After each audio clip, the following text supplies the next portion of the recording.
As many gather online or in person to attend church services this morning, we're highlighting a discussion that has been ignited amidst the death of George Floyd, systemic racism, and specifically in the church. One of the nation's well-known voices on the subject matter lives in St. Paul. I spoke with her this morning. Thank you, Osheta, for talking with us. Thanks for having me. I know you're so busy. You're writing a book. Yeah, I'm in the middle of that. I can only imagine, and I want to talk to you about that in a moment, but I want to start by just kind of introducing you to our audience.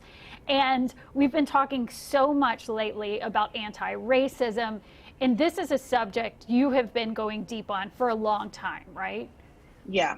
I've been serving in multicultural churches and some form of leadership for probably the past 12 years, and specifically working with white people on the journey, trying to figure out what the heck is all this that we're talking about, and dealing with their overwhelm and answering their questions, and trying to help all of us really live into this vision of harmony and unity and reconciliation. But I specifically have just found that I have a lot of tenderness and hopefulness when I see my white brothers and sisters just trying to just do the work and understand what's going on. And I know you specifically talk about it Sunday morning, so you specifically talk about that realm within the church.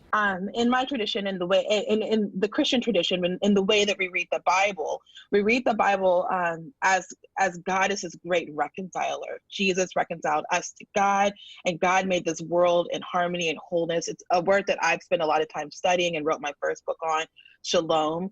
And so when we are in this world has a lot of stuff that's not working the way it's supposed to. Hello, we are in the middle of a global pandemic.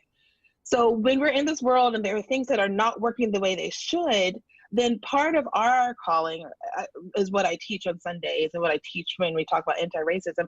Part of our calling is to say, that's not the way it should be. And racism is not the way it should be. And so if we're worshiping, gathering every Sunday to learn about this great reconciler, then we also get to be a part of that work of reconciliation.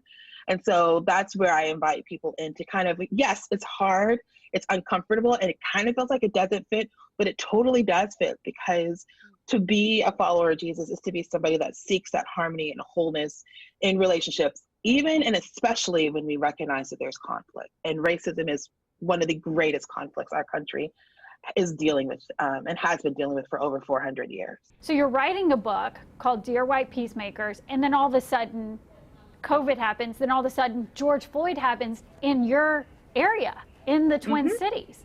Did that kind of change the trajectory of your research, your work, your words? The work that I was doing for the book was going in one direction. And then when George Floyd happened, I really did scrabble. I mean, all of my writing friends say, don't throw away your words. I didn't throw away my words. I just kind of put them aside and was like, oh, we have a bunch of new concepts and ideas I need to bring in, because I'm actually living and I'm going to protests and I'm sitting with people and processing, and I'm sitting with people and grieving what they saw in that video. Like the one part of anti-racism work that we don't talk enough about is that everybody, when we see these kind of things, it's traumatic, and there is an actual grieving process that we need to go through. And so part of my work as a pastor is inviting people into that. And so I just wanted to make sure I included more social, emotional, and more humanizing work and ideas into the book. Having George Floyd lose his life so close to where I live, being an African American, a Black pastor in the Twin Cities, I'm married to a white man, so raising biracial children, really made me want to bring in more of that human element, and that we are in this together and we need to figure out how to do this together aspect of it, especially when I saw how over the world there were protests that were popping up because of what they saw happen to George Floyd. What is your biggest desire in this moment that the church takes away? My biggest hope is that we and I feel like we're doing that a little bit, we're moving out of that reactionary phase of oh my gosh, what do we do?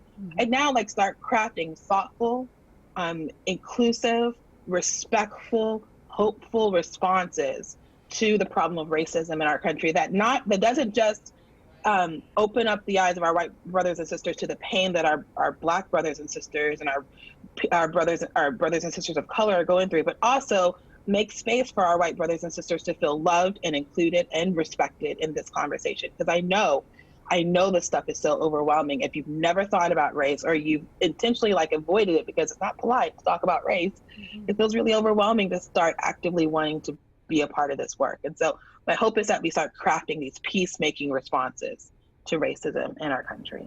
And I'm sure all faith communities right now are hopefully looking at this issue. That's what gives me hope, is that it's not just on the Christian's responsibility to do it. It's all of us who are human, all of us who live on this earth. It's our responsibility to seek shalom, wholeness, flourishing, goodness for every single one of us. Thank you so much, Osheta. Thanks, Susan Elizabeth. This was fun.